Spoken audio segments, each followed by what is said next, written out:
Hello everyone, welcome to the channel. और जैसा कि देख पा रहे हो आज का हमारा टॉपिक क्या है, साउंड, क्लास 9 10 साउंड। ठीक है, तो इससे पहले कि हम लोग आगे बढ़ें, इससे पहले एक वीडियो और लेक्चर अपलोड हो चुकी है, 2 वीडियो, जिसमें साउंड का डेफिनेशन बेसिक और ऑसिलेशन वाइब्रेशन में डिफरेंस, ये सब जाके देखो, उसके बाद फिर इस वीडियो पे भी आ जाओ। ठीक है, now come to the topic, cause of sound. साउंड का काउज क्या है भैया? साउंड का foremost and the only cause is vibration. क्या? वाइब्रेशन। वाइब्रेशन क्या? वाइब्रेशन बताए थे हम आपको, rapid to and fro movement, rapid to and fro movement, rapid to and fro movement. ठीक है, अब एग्जाम्पल अगर तुमको समझना हो तो एनसीईआरटी में काफ़ी खूबसूरत सा एग्जाम्पल लिया है ट्यूनिंग फॉर्क का।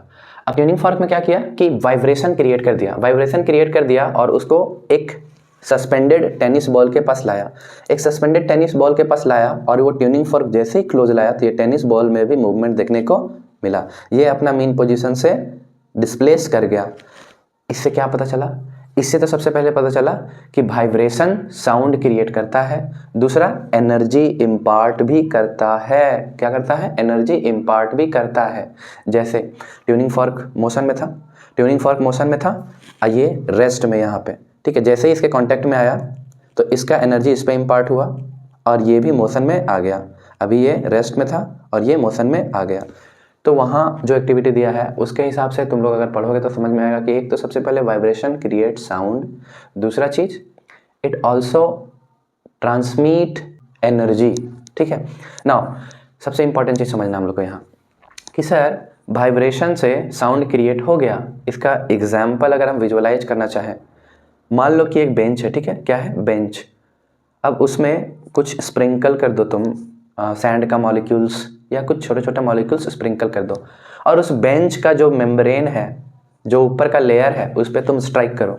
स्ट्राइक करोगे तो वहाँ पे फोर्स इम्पैक्ट होगा, इम्पार्ट होगा, एनर्जी इम्पार्ट होगा। अब उस बेंच का, उस लकड़ी का जो मेम्ब्रेन होगा वो स्ट्रेच होगा, स्ट्रेच होगा तो जिसके चलते वहाँ पे वाइब्रेशन क्रिएट होगा। अब वाइब्रेशन क्रिएट होगा तो एनर्जी ट्रांसमिट होगा। हमको देखने को मिलेगा कि जो बबल्स जो हम पुट किए हुए हैं, जो सैंड का मॉलिक्यूल्स पुट किए हुए हैं, वो भी अपने पोजीशन से डिस्प्लेस करेगा। उसी तरह और भी एग्जांपल आप लोग देख सकते हो।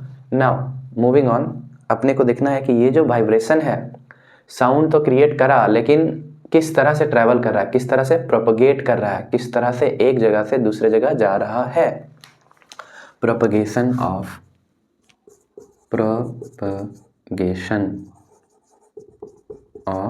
साउंड। ठीक है, कैसे प्रोपगेशन ऑफ साउंड हो रहा है, एग्जाम्पल से शुरुआत करते हैं। देखो हमारा वोकल बॉक्स यहाँ पे है। नाउ वोकल बॉक्स भी क्या कर रहा है? रैपिड वाइब्रेशन कर रहा है, टू एंड फ्रो स्ट्रेच हो रहा है और रैपिड वाइब्रेशन कर रहा है, जिसके चलते साउंड क्रिएट हो रहा है। अब मान लेते हैं साउंड क्रिएट हो गया, हम यहाँ पे हैं, बोलने वाला इंसान, सुनने वाला आप लोग हैं, स्टूडेंट है, सुनने वाला आप लोग हैं। अब जैसे ही हम बोल रहे हैं, स्क्रीन के बाहर नहीं, इमेजिन करो यह ऑफलाइन क्लास है, मैं बोल रहा हूँ, आप लोग सुन रहे हो। ठीक है, मैंने मेरे वोकल बॉक्स के द्वारा साउंड जनरेट किया, स्ट्रेचिंग के कारण to and fro oscillation vibration हुआ, जिसके कारण साउंड क्रिएट हो गया। ठीक है, अब साउंड क्रिएट हो गया। ठीक है, वॉइस बॉक्स। ठीक है, अब एटमॉस्फेयर हो गया ये, अब यहाँ पे ह्यूमन ईयर। ठीक, इमेजिन करो कि मैं बोलने वाला हूँ और आप लोग सुनने वाले हो। ठीक है, imagine this classroom is an offline class. ठीक है, और तुम लोग जो बैठे हुए हो समझना, जो मैं बोल रहा हूँ, ठीक है, वाइब्रेशन के चलते साउंड क्रिएट हो गया। अब ये कहाँ पे आया साउंड एनर्जी? एटमॉस्फेयर में आया। कहाँ आया? एटमॉस्फेयर में। अब एटमॉस्फेयर में प्रेजेंट क्या है? Atmosphere, air molecules, mostly gases, mostly gases.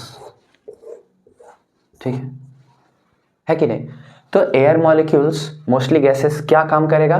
एक मीडियम का काम करेगा। सर क्या चीज का काम करेगा? मीडियम का काम करेगा। अब सर मीडियम का काम करेगा तो साउंड वेव इजीली प्रोपगेट कर जाएगा। अच्छा, साउंड वेव क्यों मीडियम चाहिए उसके लिए? क्योंकि sir sound wave is an example of mechanical wave, उसको एक जगह से दूसरी जगह प्रोपगेट करने के लिए मीडियम चाहिए, मटेरियल मीडियम चाहिए। मटेरियल मीडियम नहीं रहेगा तो साउंड प्रोपगेट नहीं करेगा। ठीक है, अब सर साउंड वेव्स क्रिएट हो गया, ठीक है, मान लेते हैं क्रिएट हो गया। एनर्जी है, एनर्जी का पैकेट्स है, इधर में मॉलिक्यूल्स है, मॉलिक्यूल्स रैंडम रैंडम है, ठीक है, कोई दिक्कत नहीं, ठीक।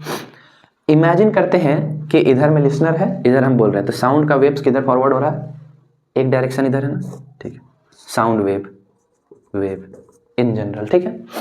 पार्टिकल इसको मिला, मान लेते हैं एक पार्टिकल यहाँ पे है, पार्टिकल को ये हिट करेगा, ठीक है। अब ये पार्टिकल अपना मीन पोजीशन में है ना, मीन पोजीशन में है, ये पार्टिकल अपना कहाँ है, मीन पोजीशन में है। अब मीन पोजीशन में है तो ये पार्टिकल क्या करेगा, डिस्प्लेस करेगा, अपना जगह से डिस्प्लेस कर जाएगा। अब यहाँ से ये जाएगा, यहाँ पे कुछ दूर डिस्प्लेस कर जाएगा और जाके दूसरा पार्टिकल को यहाँ पे हिट करेगा, दूसरा पार्टिकल को क्या करेगा, हिट करेगा। अब अपने को पता है न्यूटन का थर्ड लॉ, क्या पता है, न्यूटन्स का थर्ड लॉ। जैसे ही ये पहला पार्टिकल दूसरे पार्टिकल को हिट किया, दूसरा पार्टिकल वापस पहले पार्टिकल को क्या करेगा, हिट बैक करेगा। Every action has an equal and opposite reaction. अब ये इसको हिट करेगा तो ये वापस से पार्टिकल कहाँ चला जाएगा, इधर, मतलब पहले इधर गया पार्टिकल, फिर इधर गया पार्टिकल, ठीक है। उसी तरह अब जैसे ये हिट हुआ तो ये भी कुछ दूर जाएगा, फिर दूसरा जहां इसको पार्टिकल मिलेगा उसको इनकाउंटर करेगा, फिर वापस अपने मीन पोजीशन पे आएगा। तो देखने को क्या मिल रहा है कि sir particle of the medium, medium का जो पार्टिकल है वो सर ऐसे जा रहा है और ऐसे आ रहा है सर, और वेव मेरा इन जनरल आगे फॉरवर्ड हो रहा है। मतलब समझो बच्चे, एटमॉस्फेयर में चाहे मीडियम कोई भी हो, सॉलिड, लिक्विड और गैस, एक पार्टिकल दूसरे पार्टिकल को हिट करा और वापस अपने मीन पोजीशन पे आ गया। क्यों? क्योंकि दूसरा वाला पार्टिकल उस पर रिटर्न बैक हिट कर दिया। क्यों? क्योंकि न्यूटन्स का लॉ के हिसाब से हम जानते हैं every action has an equal and opposite reaction. तो अगर विजुअलाइज करोगे तो वेव मेरा इधर जा रहा है और इधर में पूरा इसको पार्टिकल इनकाउंटर हो रहा है ना, तो particle sir forward backward, forward backward, forward backward, ठीक है।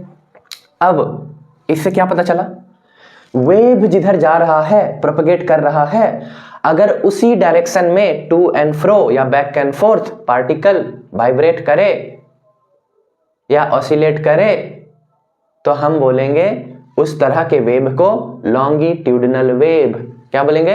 Longitudinal wave. और साउंड क्या है? तो साउंड सर लॉन्गिट्यूडिनल वेव है। पढ़े नहीं हो ना? मैंने बोला था ना लॉन्गिट्यूडिनल वेव ट्रांसवर्स वेव पढ़ के आना, बेवकूफ हो। ठीक है, तो साउंड का एग्जांपल, साउंड किसका एग्जांपल हो गया? सबसे पहले तो मैकेनिकल वेव का, और मैकेनिकल वेव में भी किसका एग्जांपल हो गया? लॉन्गिट्यूडिनल वेव का। ठीक, अभी समझना इसमें होता क्या है। वेव तो प्रोपगेट करने लगा sir, molecules of the medium को हिट करा, मॉलिक्यूल ऑफ द मीडियम फिर दूसरे को हिट करा, वापस अपने पोजीशन में आएगा। इस तरह करते करते क्या हो रहा है? एनर्जी का ट्रांसमिशन हो रहा है। इससे एनर्जी इस पे गया, इससे इस पे गया, इससे इस पे गया, इससे इस पे गया, इससे इस पे गया। इस तरह करते करते करते करते कहाँ जाएगा? लिसनर तक, ह्यूमन ईयर तक, जो सुनने वाला है। ठीक है, अब सुनने वाला के पास पहुंच गया। ठीक है, लेकिन सर इन दौरान एक्चुअली हो क्या रहा है? देखो, मान लो पार्टिकल कहीं कहीं तो बहुत नज़दीक नज़दीक में होगा, कहीं कहीं दूर दूर में होगा, कहीं कहीं नज़दीक नज़दीक में होगा, कहीं कहीं दूर दूर में होगा। ठीक है, ऐसा रैंडम होगा ना। ठीक है, ऐसा रैंडम होगा, दूर नज़दीक ऐसा देखने को मिलेगा। अच्छा, हम एक ही लाइन में इसलिए बना रहे हैं क्योंकि हमको रिप्रेजेंट करने में ईजी हो, for the sake of simplicity. ये रैंडम है पूरा, इधर उधर चारों तरफ। ठीक, जहाँ जहाँ पार्टिकल नज़दीक है वहाँ वहाँ ऑसिलेशन और वाइब्रेशन क्या होगा? एकदम क्लोज क्लोज क्लोज होगा। तो उसको हम इस तरह से रिप्रेजेंट कर रहे हैं क्लोज्ड लाइन से। ठीक है, जहाँ जहाँ पार्टिकल दूर दूर है वहाँ पे वाइब्रेशन और ऑसिलेशन क्या होगा?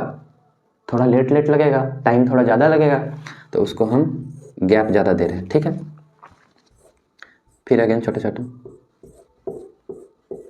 ठीक है, देखने को क्या मिल रहा है सर? जहाँ नज़दीक नज़दीक है एक रीजन क्रिएट हो रहा है, नज़दीक नज़दीक ऑसिलेट या वाइब्रेट करने वाला रीजन, और फार फार दूर दूर ऑसिलेट या वाइब्रेट करने वाला रीजन। जो नज़दीक नज़दीक वाला रीजन है इसको बोलते हैं कॉम्प्रेशन, रिप्रेजेंट करते हैं सी से, कॉम्प्रेशन, कॉम्प्रेशन। ठीक है, और जो दूर दूर वाला है उसको रिप्रेजेंट करते हैं आर से, इसको बोलते हैं रेरफैक्शन, रेरफैक्शन। ठीक है, ठीक है, उसी तरह ये सी ये आर। तो अब इस तरह करके प्रोपगेट तो कर रहा है। ठीक है, अब समझो पूरा का पूरा थ्योरी चला गया। अब इससे कंक्लूजन क्या निकालेंगे? टू कंक्लूड हम यही बोलेंगे कि साउंड वेव प्रोपगेट कैसे कर रहा है? तो साउंड वेव प्रोपगेट कर रहा है लॉन्गिट्यूडिनल वेव के फॉर्म में थ्रू कंप्रेशन एंड रेयरफैक्शन। कैसे साउंड वेव प्रोपगेट कर रहा है? Sound wave is propagating in the form of longitudinal wave through compression and rarefaction. मैं लिख देता हूं, आप लोग इसको आंसर में कहीं पे भी लिख सकते हो, आपका काम आ जाएगा, ठीक है। Sound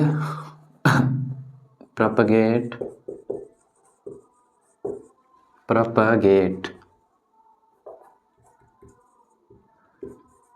in the form of longitudinal wave through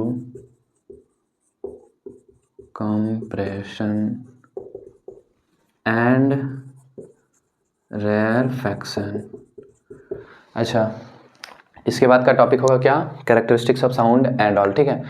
अब मैं यहीं पे एंड करूंगा बच्चे। लिसन, रीजन क्या है? क्योंकि मेरे को स्कूल निकलना है। As you always know what you have to do, like share and subscribe and do follow.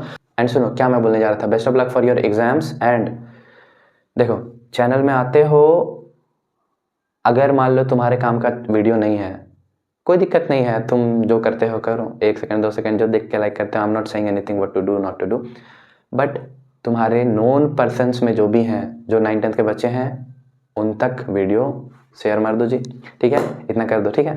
Now thank you, bye bye, see you in the next video.